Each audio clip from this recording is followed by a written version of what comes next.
Hello and you're welcome to Business Highlights on Trust TV, where we take an analytical look at some of the biggest economic and developments in the business world and how they affect the average Nigerian. My name is Chamun Dabeng and I'll be your host. We're starting the show off with the stock market report.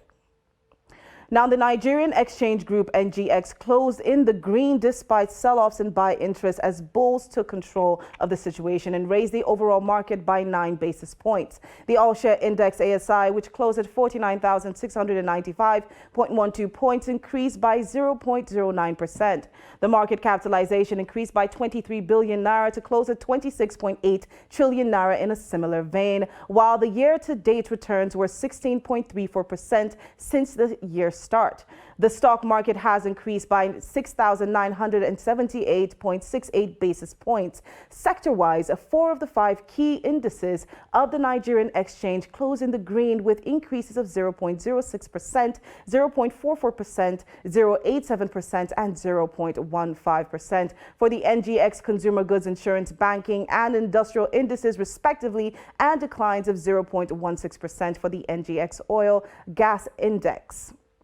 Now, the top gainers for Friday were NEM Insurance, CHAMS, and FCMB, and they were up by 7.62, 6.9, and 6.06% respectively. And the top 3 losers were Honey Flower, Learn Africa, and Lincolnshire, and those were down by 10, 8.91, and 7.69% respectively. Now we'll take a short break, and when we return, we will be discussing Nigeria's persistent housing deficit. Please stay with us.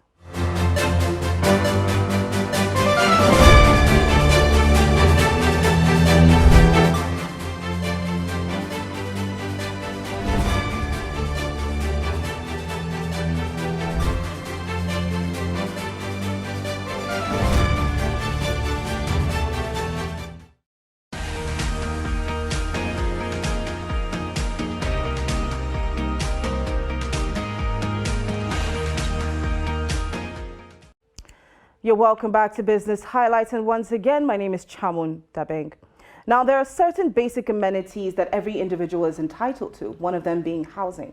However, there are millions of citizens out there who have remained without homes due to the cost of housing, and some who do manage to find housing live in substandard homes. There are currently millions of Nigerians who are homeless. How does the country solve this major issue? Joining me on the show today is realtor and entrepreneur Ebuka Adichie and lawyer and realtor Dr. Matthew Nwankwo. You're both welcome to the show. Thank you. Thank you Absolutely wonderful to have you both here. Good afternoon.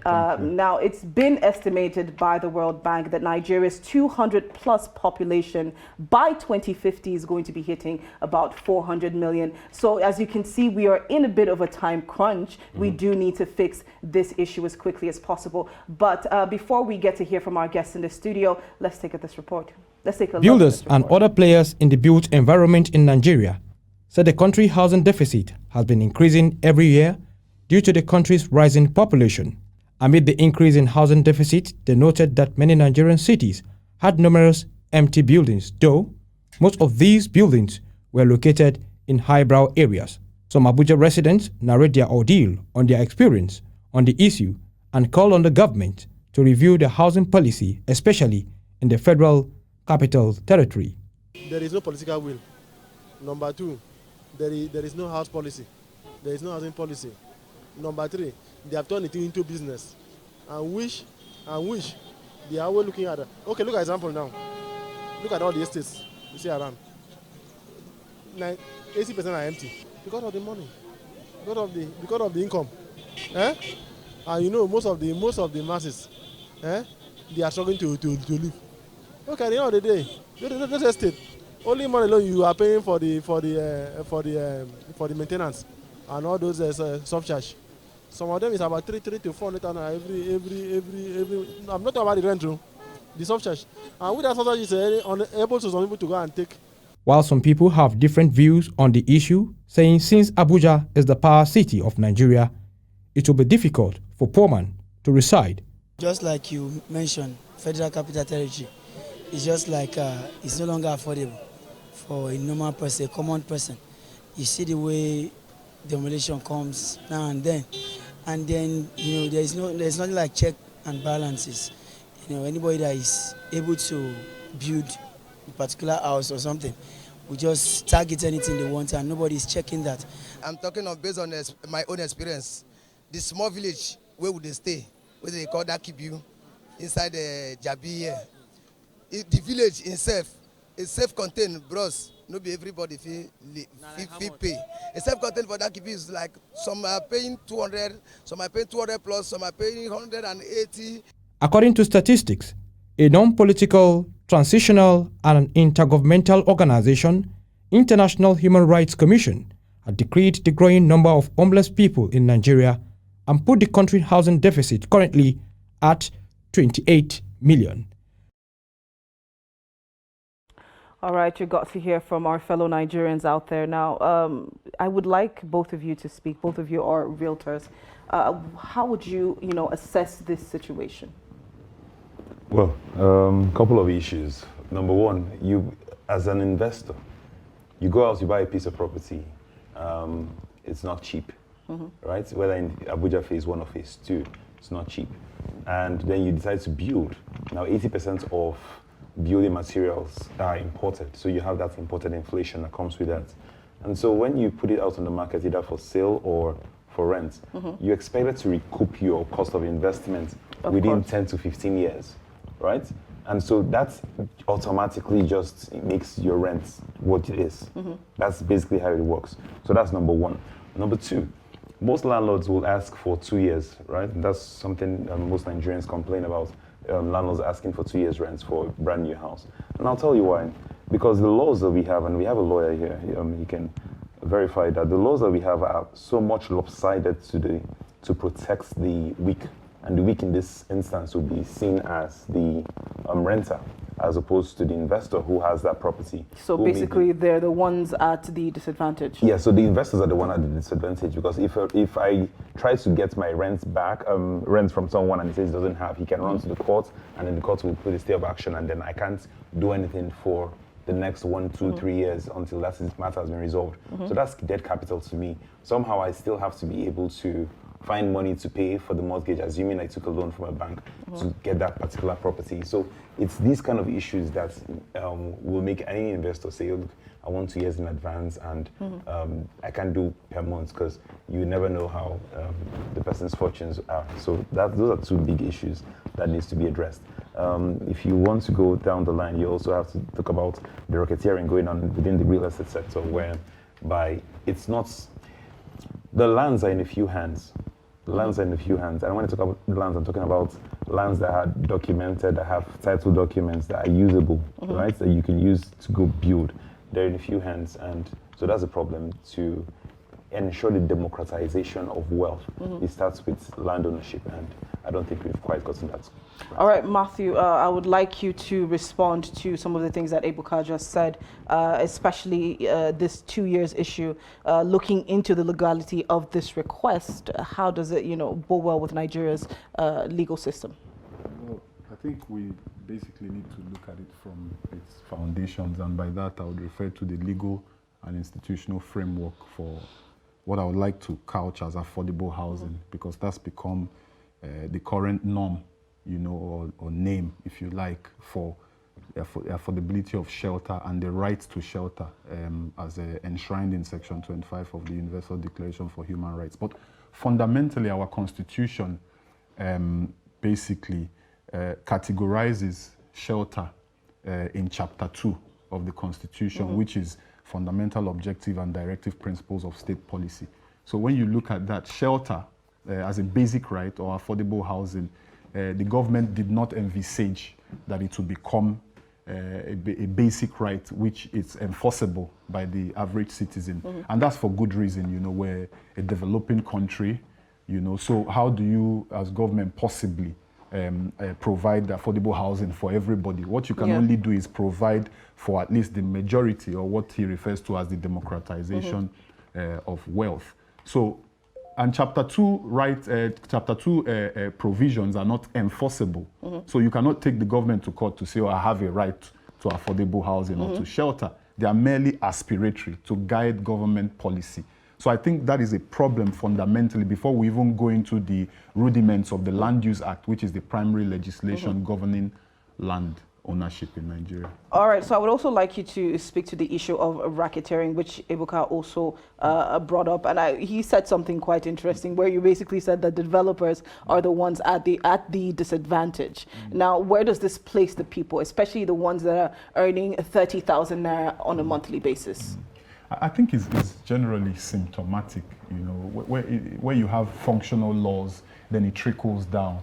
So if you look at mortgage, for instance, which is one of the essential ways of establishing, or you know, or gaining ownership of property, it has its problems in Nigeria. So that in itself plays out, because if you look at the markets for mortgages, you have the primary mortgage institutions and then the secondary. So the developers would most likely fall under the secondary, and they have next to no protection. One, under the laws, as I would explain when we analyze sections of the Land Use Act and its implication.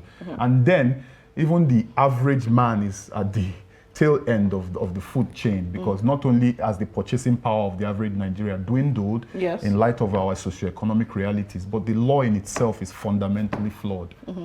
All right, Ebuka, I would like you to come back to the issue of costs. Now, of course, we know that right now the Naira is quite unstable. A lot of things are far more expensive than they used to be. Yeah. In what ways can the government partner with private developers to sort of, you know, subsidize these costs? Well, the government has been partnering with private developers, at least the FCT, for a while. The problem here is follow-up. You give a developer a land, and because there's been the land swap program, which the former FCT minister did introduce, Bala Mohammed, and that hasn't been followed up to a large extent. Many developers currently have those properties that were allocated to them with the intention for them to build affordable houses, and they turn around and then they're trying to sell that property for several billions of naira. I'm talking about several hectares of land. Now, if there was political will and the minister should put out a notice that says, if you have this kind of properties and you don't develop by these dates, then you stand the chance of revocation. That will make people sit up. But you don't, because they don't operate in the vacuum, these real estate investors, they won't suddenly run out to start building from nowhere. There has to be a handshake between the financial bodies, because if you ask me, I mean, check the statistics, less than 3% of the general loans running to several trillions that were given out for business purposes for 2021, less than 3% went into the real estate sector. Okay. So that's a big problem. Where are they supposed to source funds from? Real estate is a 20-year game. If you build a building, right, you're hoping to get back that in 20 years. But if your banks are lending you money at an average cost of 20%, then somebody's going to bear that cost, and that person is not going to definitely be the investor. He's going to pass on that cost to someone else, right? So again, the affordable housing becomes defeated if they cannot get affordable finance to do this. So that's one problem.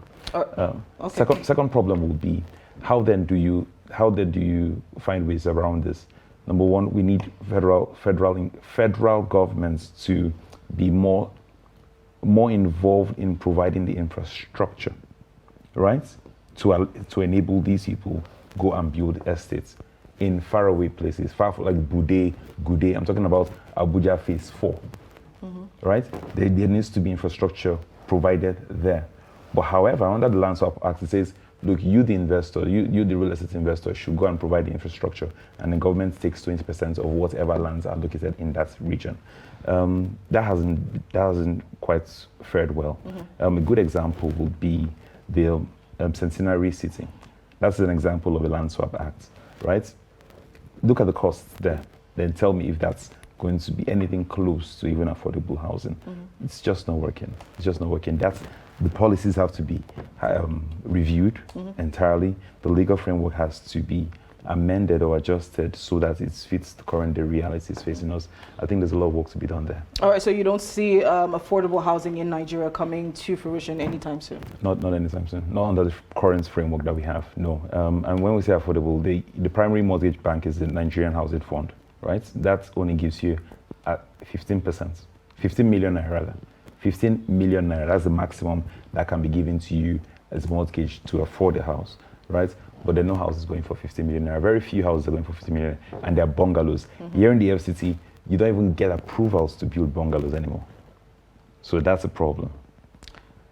Okay, that's... You don't get approvals to build bungalows within the city. Yes, you don't. Development control doesn't give you, because according to them, the policy is a waste of land space, right? So that is kind of outdated. That puts a toll as well on the real estate sector. All right, we'll take a short break, and when we get back, we'll continue our discussion on solving Nigeria's persistent housing deficit. Don't go anywhere.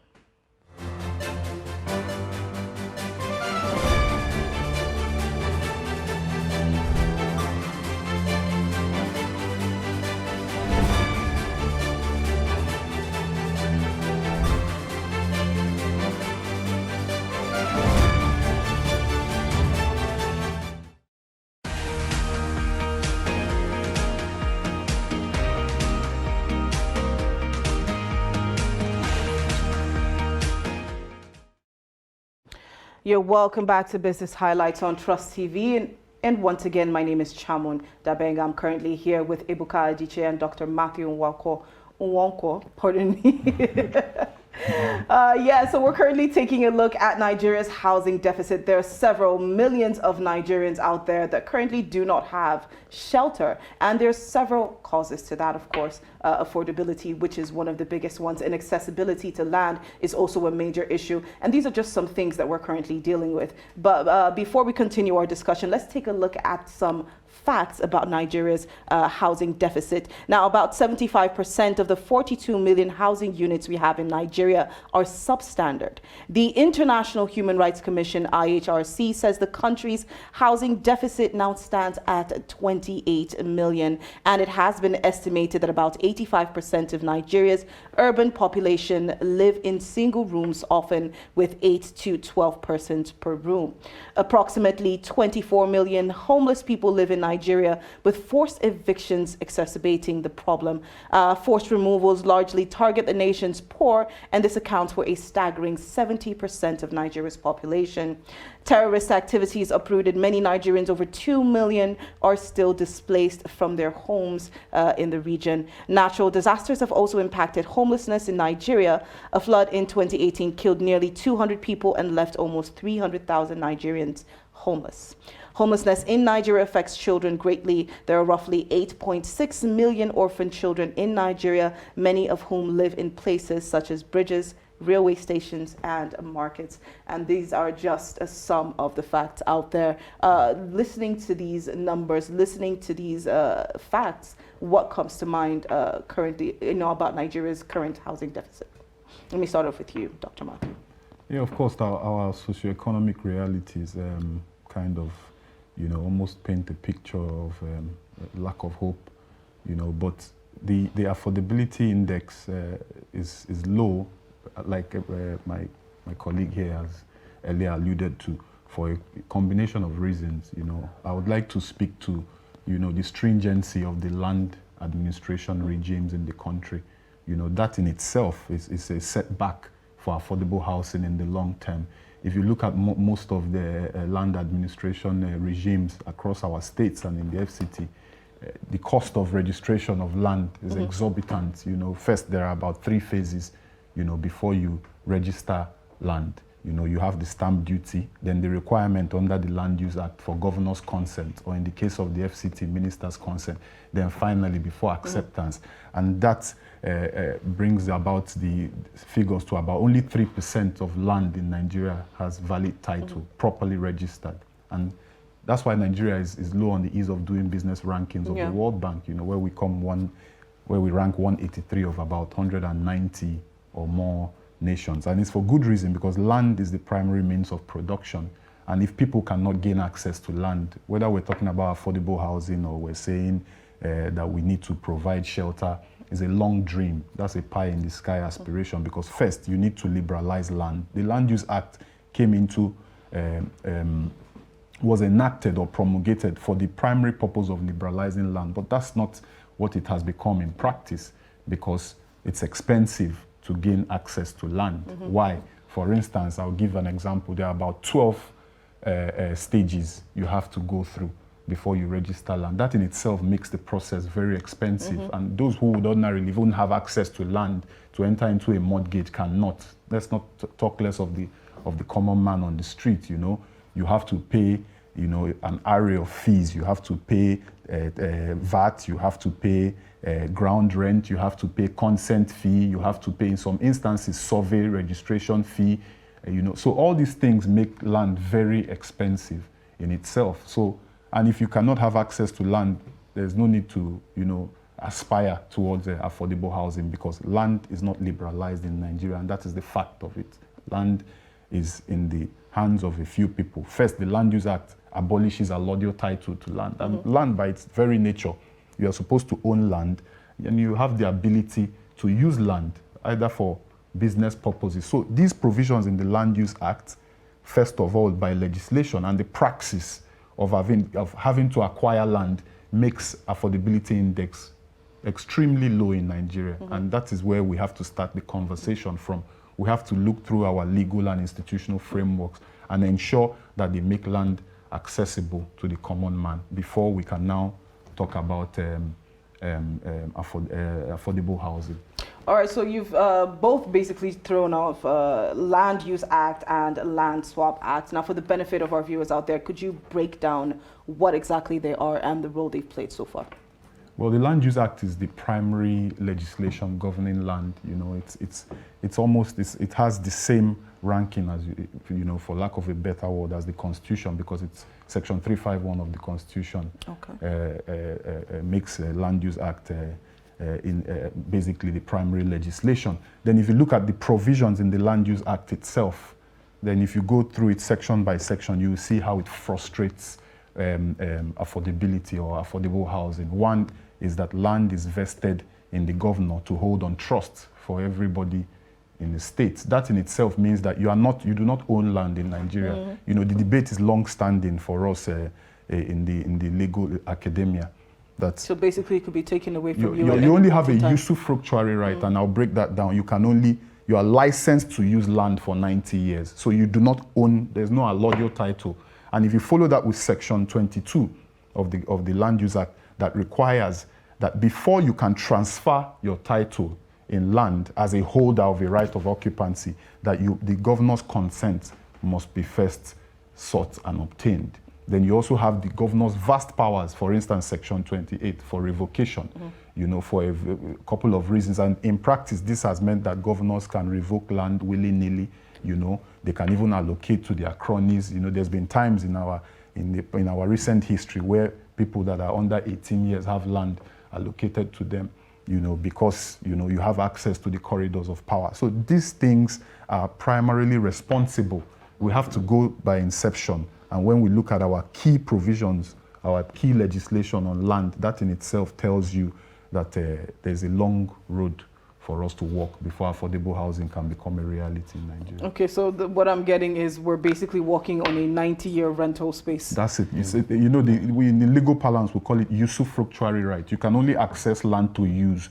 Okay, for instance, when that revocation takes place, you're only compensated for the improvements on the land. So it doesn't, whatever, so what happens to the actual cost? The actual value of that land is none of the governor's business. And before we all know bureaucracy in our institutions, before you even get to that point. And that provision in itself protects a holder of a right of occupancy. And if you see the interpretation section of the Land Use Act, a holder does not include the mortgagee, your primary mortgage institution, the banks, the 35 licensed banks. So it protects the government in itself. So that in itself is a problem. Where is the liberalization of land as anticipated? So the people are just glossed over in this situation. I mean, till there's serious, urgent need for constitutional amendment of some of these provisions. And that's why we see our economy the way it is, because if you look at land as a primary means of production, if people cannot access it, how do you even dream of an economy by any means? So that is the reality. All right, so I would like to bring our attention to some of the policies and schemes that the government has created that's towards housing itself. Now, basically, the country needs about 100,000 units, I believe, every year in order to meet up with the demand of our growing population. Yeah. Now, with all of these policies, all of these schemes that have been put out there, it almost seems as though we've barely even scratched the surface. What is still holding the country back? Many things. It's not enough for you to start. You have to adjust this. It's not enough for you to come up with a policy. Is there follow-up? There was a policy. I remember a policy during the 8th Assembly. It was the 7th Assembly that was passed that said that people did not have to pay more than 1 year rent. That was passed in Abuja. That was passed in Lagos. Is that being adhered to? No. Even the government offices that are going to pay rent for their own offices tend to pay 3, 4, 5 years, right? So when you have issues like this, you have a policy, you can't follow up on the policy, then there's really nothing to say, hey, you're taking us seriously. We're taking this seriously. That's number one.